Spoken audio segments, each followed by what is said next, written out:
Looking at some older revolvers here, actually $14,000 worth of older revolvers. These are all Colts, and we've got them sort of arranged by date. This one at the top here was built in 1883.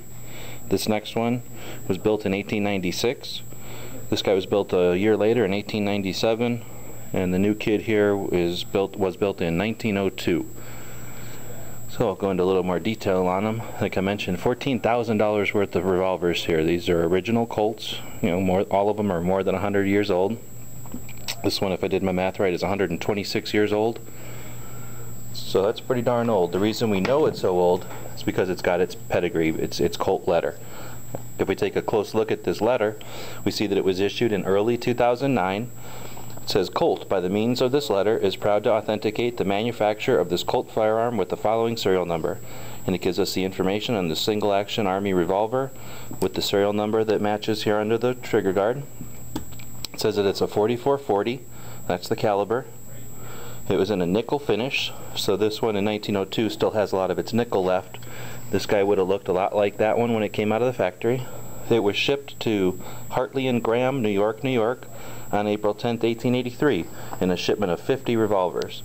So it's pretty darn neat that we've got, you know, an actual authentication from Colt of when this one was made and where it was shipped. Of course, we're out here in Tucson, Arizona, so 126 odd years later, this Colt has made its way across the country.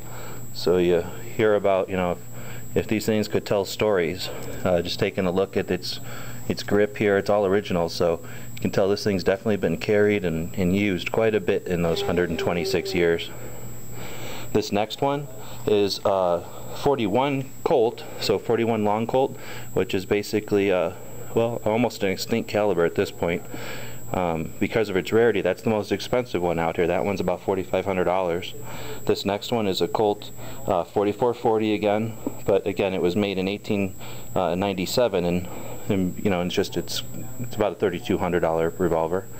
And this last one again was made in 1902. It's in a nickel. It's got quite a bit of its nickel finish left. It's a more modern caliber. It's a 45 long Colt, and figured I'd bring out this new guy, which is basically a new manufacturer Colt, to kind of give it some comparison. They would have looked a lot like this when they came out of the factory, just a little more crisp.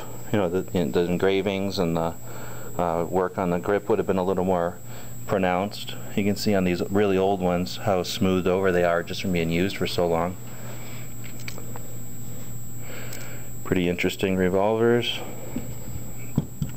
If we flip them over to take a look at the other sides, they're in really decent shape.